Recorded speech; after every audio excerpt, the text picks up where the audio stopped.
बच्चे लिखेंगे फैक्टर्स और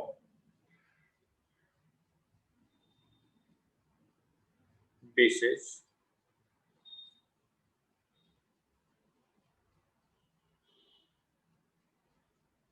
of providing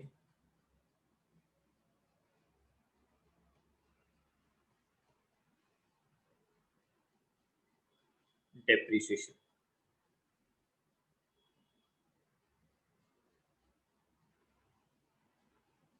फैक्टर्स और बेसिस ऑफ प्रोवाइडिंग डेप्रिसिएशन। बेटे यहाँ पे हम लोग ना कुछ फैक्टर्स या बेसिस की बात कर रहे हैं जो डेप्रिसिएशन को लगाते वक्त आपको ध्यान में रखने हैं, जो डेप्रिसिएशन को कैलकुलेट करते वक्त बच्चों को ध्यान में रखने हैं। Point number 1,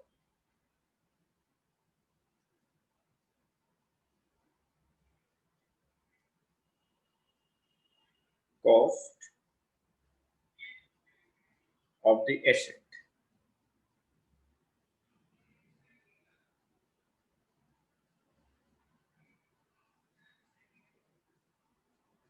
cost of the asset. बेटे देखिए,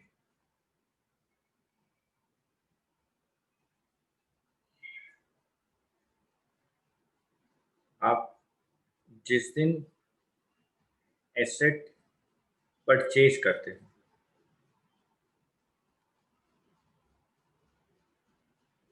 आप जिस दिन एसेट परचेज करते हो वहां से लेकर उस एसेट पर होने वाले वो सारे खर्चे जब तक वो एसेट वर्किंग कंडीशन में ना आ जाए, वर्किंग कंडीशन में ना आ जाए। बेटे जब तक यहाँ पर लगने वाले सारे खर्चे, लगने वाले सारे अमाउंट को इस एसेट के परचेज अमाउंट में प्लस करते रहते हैं।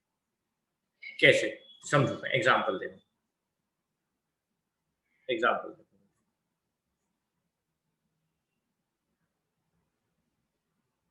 बेटे, आपने कोई मशीन परचेज की,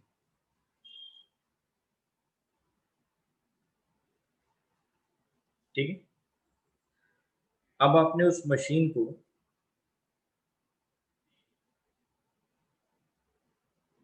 फैक्ट्री तक लाने में, आपने उस मशीन को अपनी फैक्ट्री तक लाने में या जहां पे आपका प्लांट बना है वहां तक लाने में बेटे उसके ऊपर फ्रेट लगाई, किराया दिया। मशीन को क्रेन से उठाया गया, टेम्पू में रखा गया, आपकी फैक्ट्री तक लाया गया, वहां तक लाके बेटे उसको क्रेन से फिर उतारा गया। उसके लिए आपने बेटे फ्रेट पे करा, आपने कुछ किराया दिया, वो आपने एसेट में प्लस करना है। बेटे फिर आपने उस मशीनरी को अपने यहाँ पर अपनी फैक्ट्री के अंदर इंस्टॉल करवाया, आपने उसकी इंस्टॉलेशन के लिए पैसा खर्च किया। ओके सर, इंस्टॉलेशन कराने के बाद वो मशीन बेटे अपनी वर्किंग कंडीशन में आ गई, वो मशीन अपनी वर्किंग कंडीशन में आ गई। अब आप उसके ऊपर प्रोडक्शन स्टार्ट कर सकते हैं। तो बेटे देखो, आपने मशीन को परचेज किया, ये उसकी परचेज कॉस्ट, आपने उसके ऊपर फ्रेट लगाई, ये हमने ऐड किया, आपने मशीन को इंस्टॉल करवाया, आपने वो ऐड किया, तब जाकर मशीन जो है वो अपनी वर्किंग कंडीशन में आई, तब जाकर मशीन अपनी वर्किंग कंडीशन में आ गई। तो बेटे ये जो अमाउंट है, ये वाला जो अमाउंट है, ये मशीनरी की कॉस्ट है। आपने डेप्रिसिएशन इस अमाउंट पे कैलकुलेट करना है, आपने डेप्रिसिएशन इस अमाउंट पे कैलकुलेट करना है। सर आप हमें एक बात बताओ, अगर मशीनरी को परचेज करते वक्त हमने जीएसटी पे किया हो,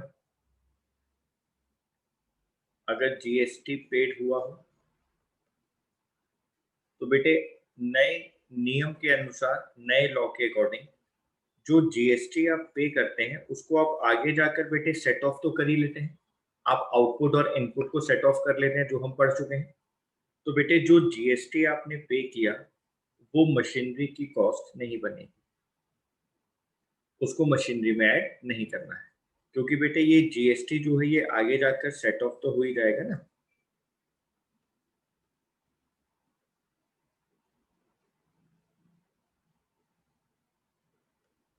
इसको आगे जाकर सेट ऑफ तो करना ही है ना।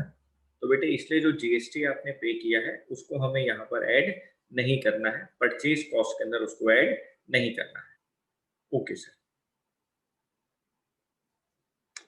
तो बच्चे लिखेंगे cost is equal to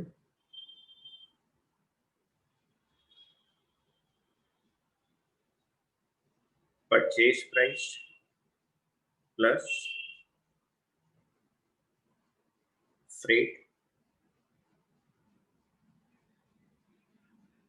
and other cost plus installation cost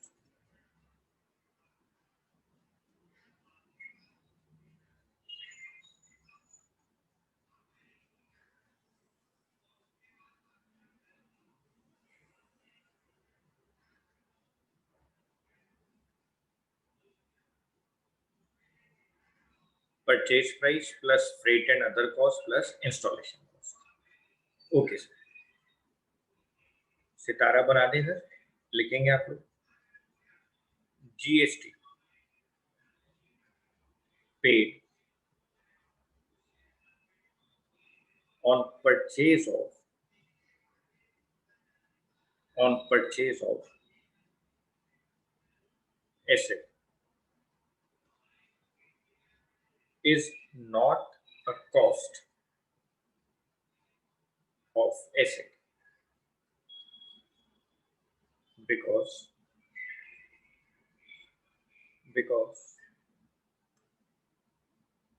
GST paid is set off against GST collected। हमने बेटे सेट ऑफ सीखा हुआ है, इनपुट और आउटपुट का सेट ऑफ हम बच्चों ने सीखा हुआ है। ठीक है सर। तो आपको हमेशा याद रखना है कि आपने किसी भी एसेट को परचेज करते वक्त जो जीएसटी पे किया है बेटे वो उसके डेप्रिसिएशन की कैलकुलेशन के लिए ऐड नहीं होगा। Okay sir.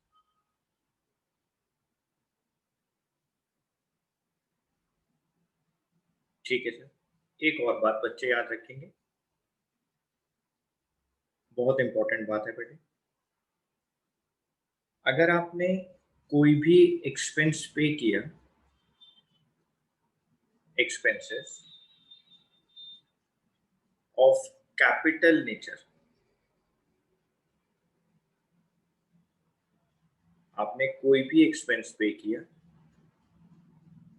जो बेटे कैपिटल नेचर में होता है, जो हम पढ़ चुके हैं, कैपिटल एक्सपेंडिचर और रिवेन्यू एक्सपेंडिचर, जो एसेट की लाइफ को इंक्रीज कर देता है, जो एसेट की लाइफ को इंक्रीज कर देता है वो कैपिटल नेचर के एक्सपेंस होते हैं, वो कैपिटल एक्सपेंडिचर होते हैं। बेटे कैपिटल नेचर के एक्सपेंस प्लस हो जाते हैं कहां पर, एसेट में बेटे, आप उसको एसेट में प्लस करते हैं। लेकिन अगर आपने अपनी मशीनरी की रिपेयर्स कराई, आपने उसको मेंटेन करने के लिए, उसकी लाइफ को मेंटेन करने के लिए कुछ रिपेयरिंग करा लिया बेटे, रिवेन्यू नेचर का खर्चा है, रिवेन्यू एक्सपेंडिचर है, तो बेटे वो एसेट की कॉस्ट में प्लस नहीं होते। एक्सपेंसेस ऑफ रिवेन्यू नेचर,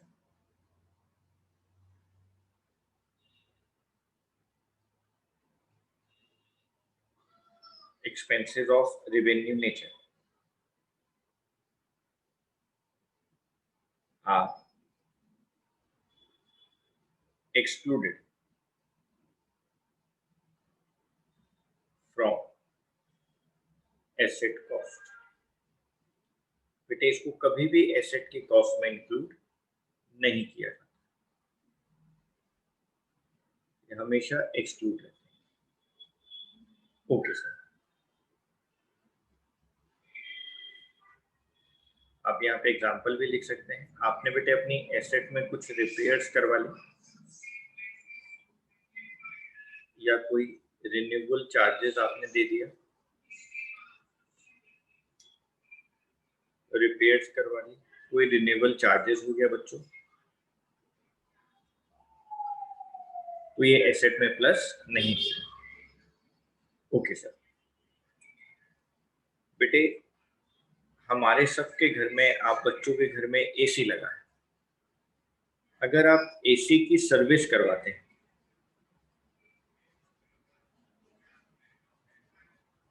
आप एसी की सर्विस करवाते हैं क्या करने के लिए?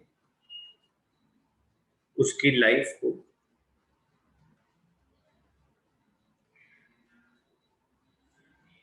मेंटेन करने के लिए।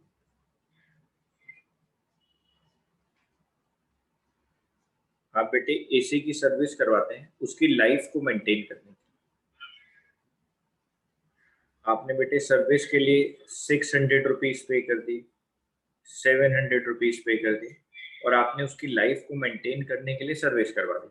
ये बेटे कौन सा खर्चा है सर? ये रेवेन्यू नेचर का खर्चा है, यानी ये एसी की कॉस्ट में प्लस नहीं हो सकता। लेकिन बेटे आप देखो, एसी का जो मेन पार्ट होता है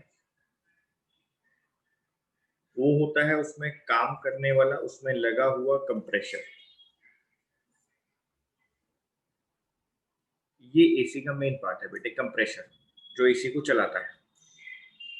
मान लो बेटे आपने अपने पुराने कंप्रेसर को हटाकर एक न्यू कंप्रेसर वहां लगा लिया, आपके एसी की एस्टिमेटेड लाइफ इंक्रीज हो गई बच्चों, क्योंकि आपने उसके मेन पार्ट को ही चेंज करवा दिया। अब एसी की लाइफ इंक्रीज हो गई, और ये कंप्रेसर कोई 2-4-5 हज़ार रुपए का नहीं आया बेटे, आपने इसको चेंज करवाया और 18,000 रुपए का नया कंप्रेसर आया। तो देखो बेटे, एक हैवी अमाउंट पे किया गया, उस हैवी अमाउंट को पे करने की वजह से आपके एसी की एस्टिमेटेड लाइफ इंक्रीज हो गई बच्चों, आपके एसी की लाइफ इंक्रीज हो गई, और एसी की लाइफ इंक्रीज होने की वजह से वो कौन सा एक्सपेंडिचर हो गया हमारे लिए सर? वो हो गया कैपिटल नेचर का expenditure.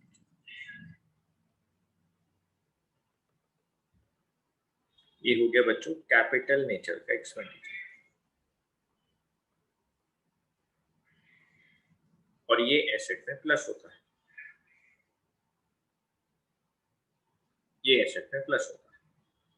Okay sir, okay sir.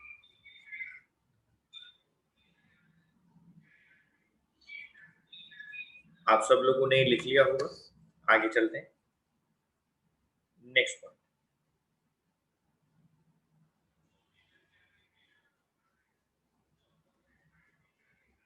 Estimated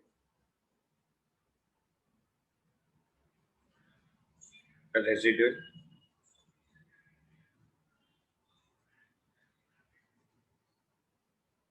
और स्क्रैप वैल्यू।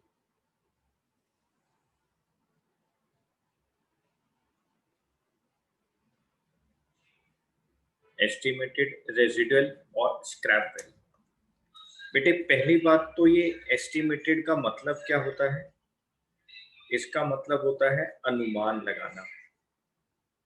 अनुमान, अनुमान लगा रहे हैं बेटे। मान लो ये रामलाल है, रामलाल सोच रहा है, रामलाल सोच रहा है कि आज उसने एक मोबाइल फोन लिया,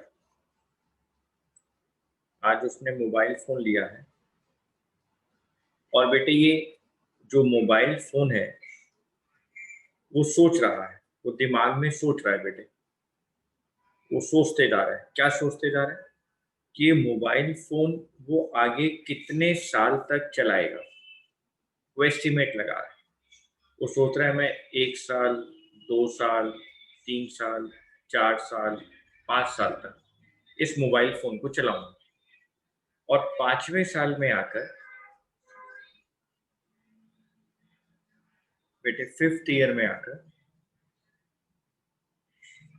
मैं उस मोबाइल फोन को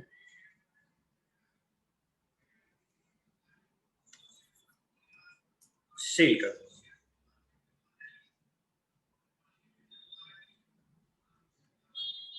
मतलब बेटे कबाड़ में सेल कर दूंगा, कबाड़ में।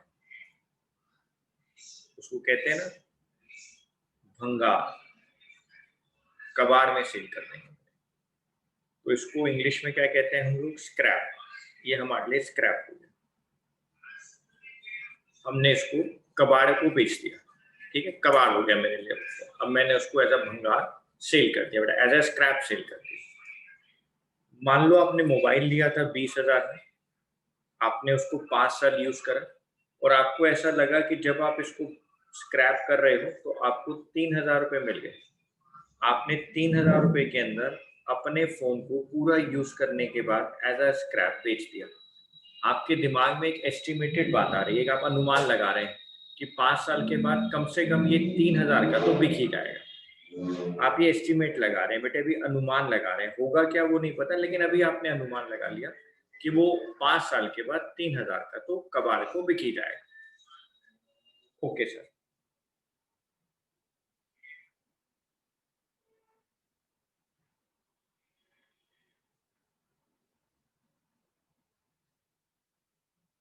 Residual value is an estimated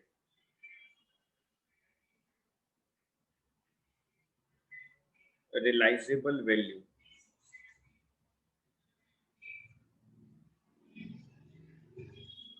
of the asset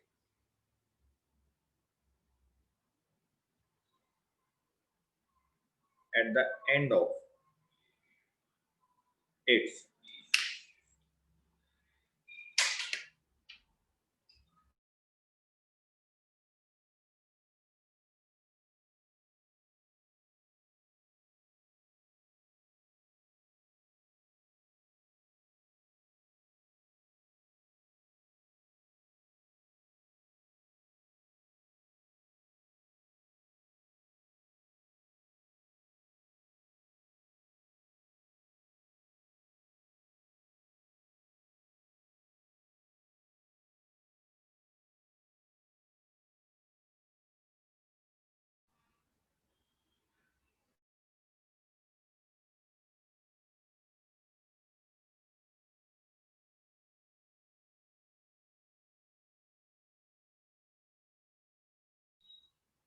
residual value is an estimated realizable value of the asset at the end of its economic life.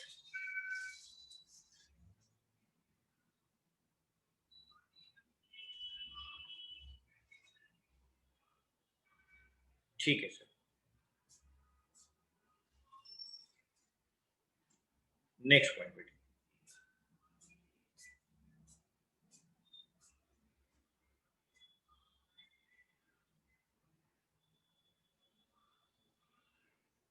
Useful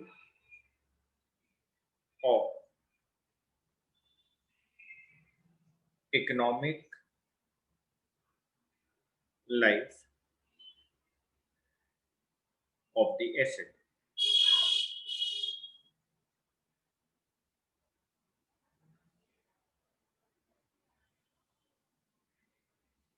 useful और economic life of the asset. बेटे देखो, ये mobile लिया था रामलाल ने,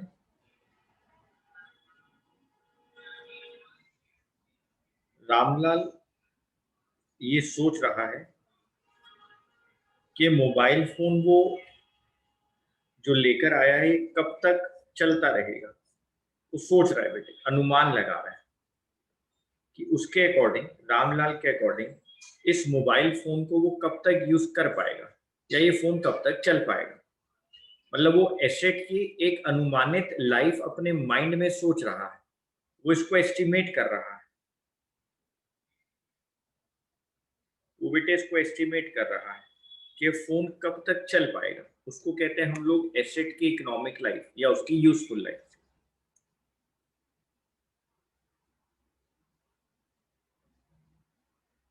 useful life of the asset means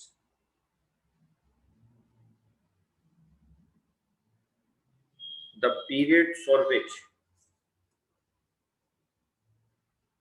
it can be used.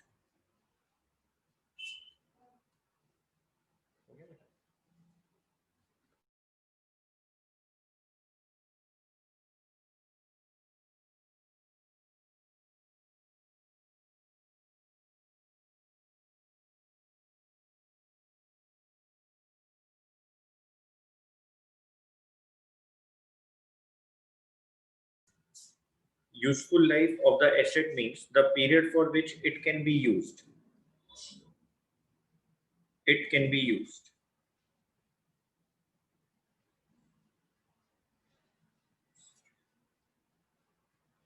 Productively,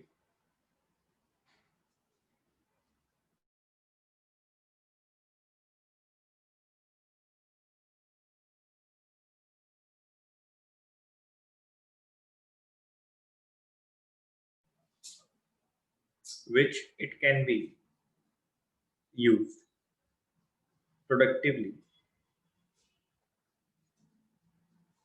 without incurring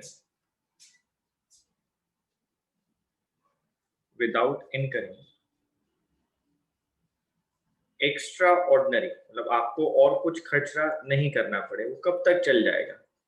आप ये सोच रहे हैं कि आपको अपनी एसेट जो आप परचेज करके लाए हो वो कब तक सीधे सीधे चलती रहेगी, आपको उस पर कोई खर्चा नहीं करना पड़ेगा। Extra ordinary repairs and maintenance expenses. Extraordinary repairs and maintenance expenses.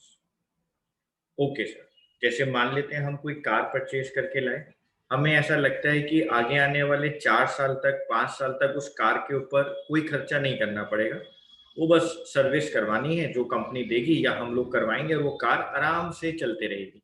आपको कोई एक्स्ट्रा ऑर्डिनरी पैसा नहीं खर्च करना पड़ेगा। 5 साल 7 साल जो भी आपको लगता है कि जिस हिसाब से आप उस एसेट को यूज कर रहे हैं, तो आपको क्या लगता है कि वो एसेट जो आप यूज कर रहे हैं वो आप उसको कितने टाइम तक ऐसे यूज कर पाएंगे कि आपको वहां पर कोई एक्स्ट्रा ऑर्डिनरी खर्चा ना करना पड़े। ओके सर, उसको कहते हैं बेटे एसेट की इकोनॉमिक लाइफ। एक है बच्चों लीगल प्रोविजंस।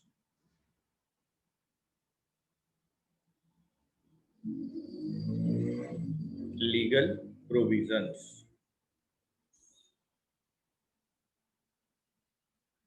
बेटे डेप्रिसिएशन को कैलकुलेट करने के लिए ना, डेप्रिसिएशन को कैलकुलेट करने के लिए हमारे पास दो तरह के लॉ है। एक है बच्चों कंपनी लॉ, एक है बच्चों कंपनी लॉ और एक है इनकम टैक्स लॉ।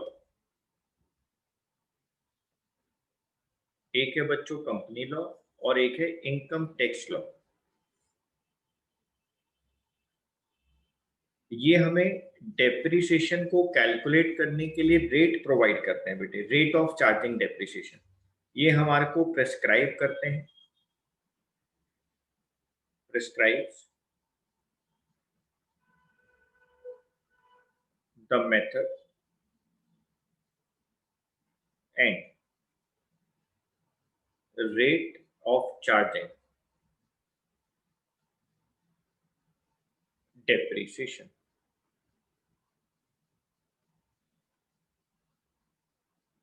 ये प्रेस्क्राइब करते हैं द मेथड कि आप किस मेथड से डेप्रिसिएशन को कैलकुलेट करो और उसके ऊपर आप क्या रेट अप्लाई करो, रेट ऑफ चार्जिंग डेप्रिसिएशन। तो बेटे आपको हमेशा क्या करना है,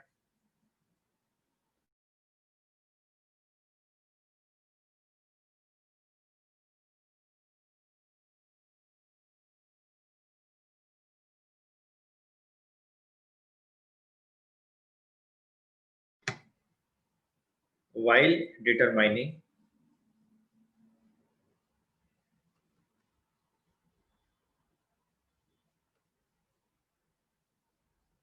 while determining the amount of depreciation,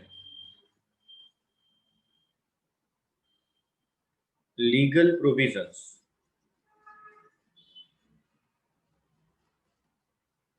legal provisions are kept in mind। बेटे डेप्रिसिएशन के अमाउंट को कैलकुलेट करते वक्त आपको लीगल प्रोविजंस को अपने माइंड में रखना होता है। वो सारे लीगल प्रोविजंस अभी हम आपको पढ़ा देंगे। Okay sir.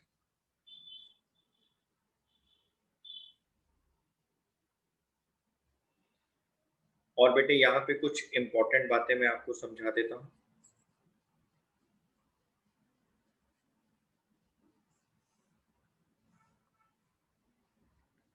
हम लोगों को क्वेश्चन के अंदर रेट ऑफ डेप्रिसिएशन गिवन होगा, रेट ऑफ डेप्रिसिएशन गिवन होगा। बेटे आपको दो तरीके से गिवन हो सकता है। मान लो ऐसे लिखा है 15% पर एनम, और एक जगह लिखा है सिर्फ 15% पर एनम वर्ड नहीं, पर एनम वर्ड नहीं, और एक जगह पे पर एनम वर्ड है। तो दोनों में क्या फर्क होता है आप ध्यान से देखो। जहां पे आपको पर एनम वर्ड गिवन होगा ना बेटे, जहां पर एनम वर्ड गिवन होगा वहां पे आपको टाइम पीरियड के अकॉर्डिंग डेप्रिसिएशन लगाना है, टाइम के अकॉर्डिंग, जितने टाइम वो एसेट आप यूज कर रहे हैं। When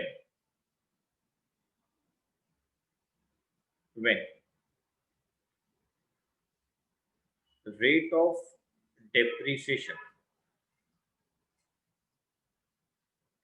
is given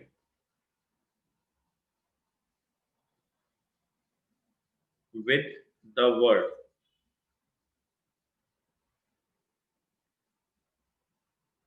per annum,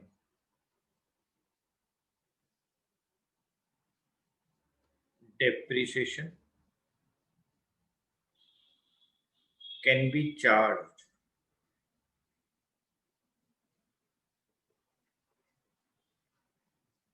only for the period for which the asset is held।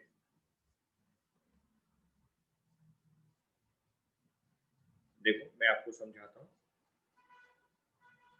मान लो बच्चों आपने एसेट परचेज करी 1 जनवरी या 1 जुलाई 2020 को, आपने यहां पर मशीन परचेज करी, आपका ईयर क्लोज हो रहा है 31 दिसंबर 2020 को, ये बुक्स ऑफ अकाउंट्स क्लोज हो रही हैं।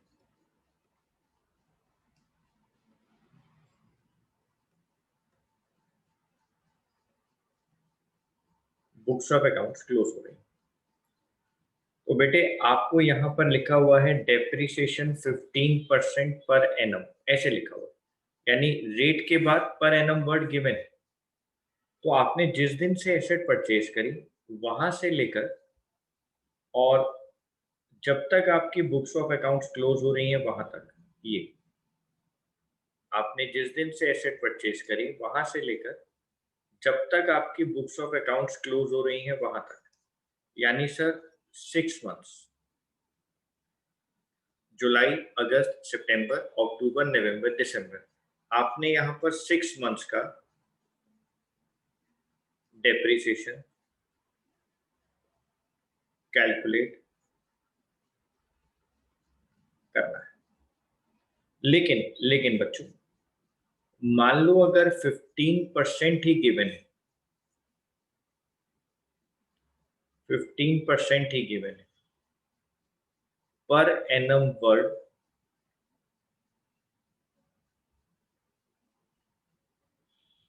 गिवन नहीं है,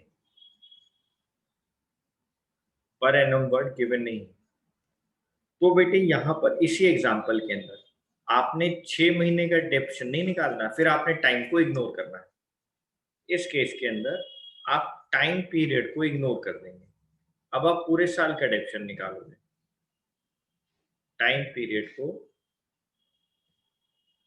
इग्नोर कर देंगे।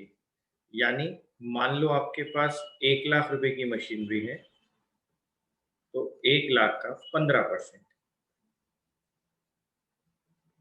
यानी कि 15,000,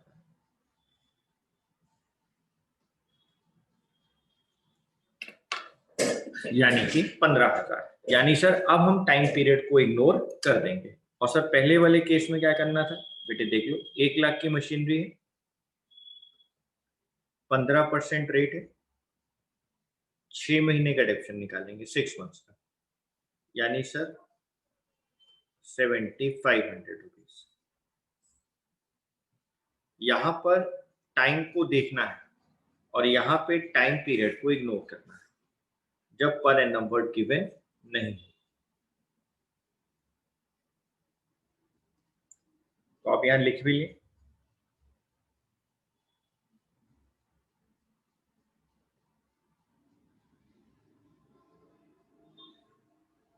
when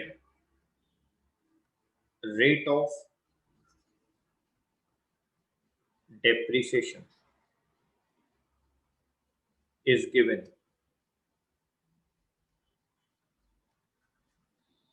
without the word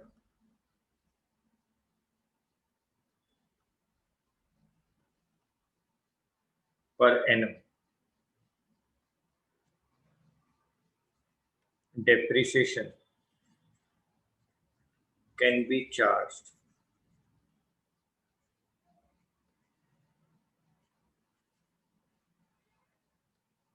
for the full year।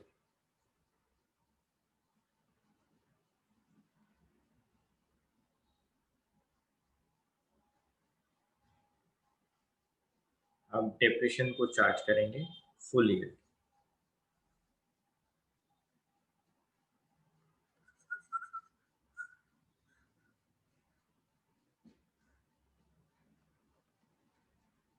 ठीक है sir,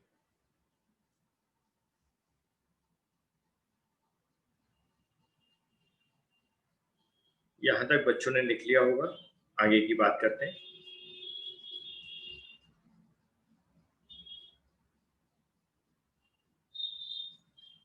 example number 1,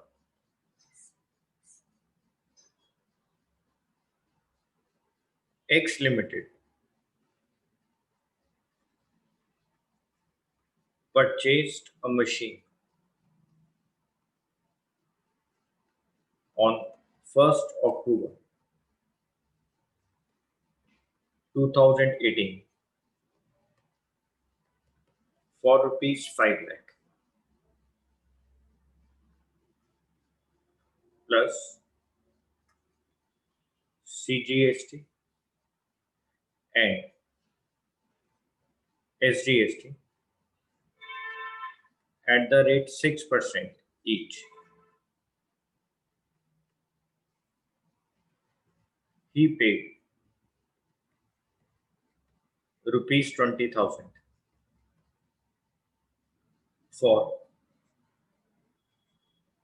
loading and unloading charges.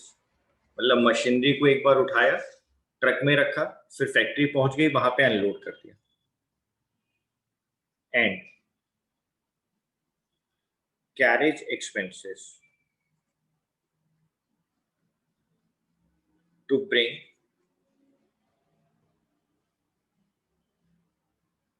the machine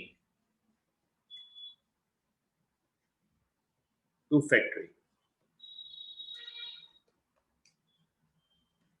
He further incurred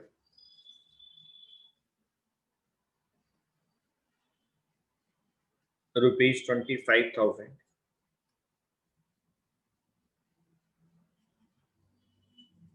for installing the machine.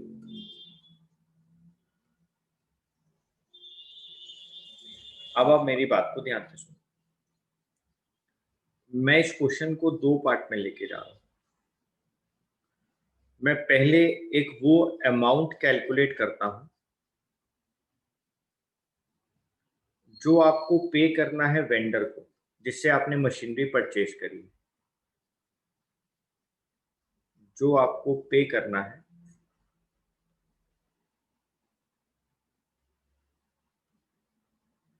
Vendor, जिससे आपने मशीनरी परचेज की। कॉस्ट ऑफ मशीन 5 लाख, और इसके ऊपर उसने जीएसटी लगाया है, सीजीएसटी भी 6% लगाया है, एसजीएसटी भी 6% लगाया है, यानी कि 30,000, 30,000,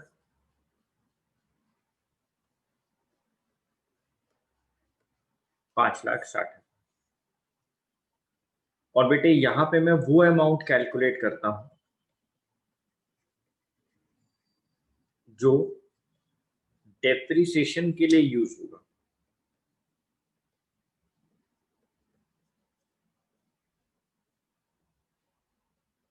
और मैंने आपको बताया था कि हमें जीएसटी को इग्नोर करना है। हाँ सर।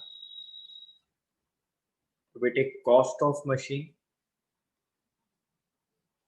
5 लाख, जीएसटी को इग्नोर कर देंगे, लेकिन उस पे लगने वाली इंस्टॉलेशन प्लस करेंगे, लोडिंग एंड अनलोडिंग चार्जेस जो फ्रेट के लगे हैं, कैरेज के लगे हैं, 20,000 वो प्लस करेंगे। यानी सर हमारी जो टोटल कॉस्ट आएगी वो आएगी 5 लाख। कैलकुलेट करें, जो डेप्रिसिएशन के लिए कॉस्ट कैलकुलेट हो रही है वो हो रही है 5,45,000। यानी सर हमें आपने ये सिखा दिया कि हमें जीएसटी को इग्नोर करना है। हाँ बेटे, आपको डेप्रिसिएशन को कैलकुलेट करते वक्त जीएसटी को इग्नोर करना है। हाँ, लेकिन आप अगर उस अमाउंट की बात करेंगे जो आपको पे करना है, तो बेटे वो तो जीएसटी लगाकर ही पे करना है। ठीक है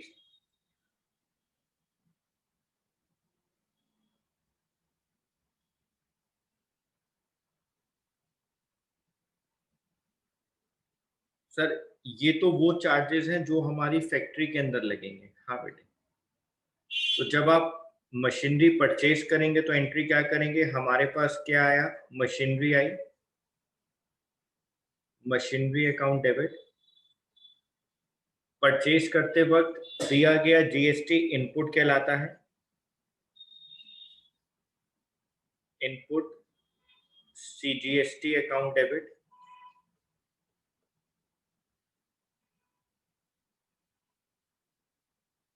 इनपुट एसजीएसटी अकाउंट डेबिट,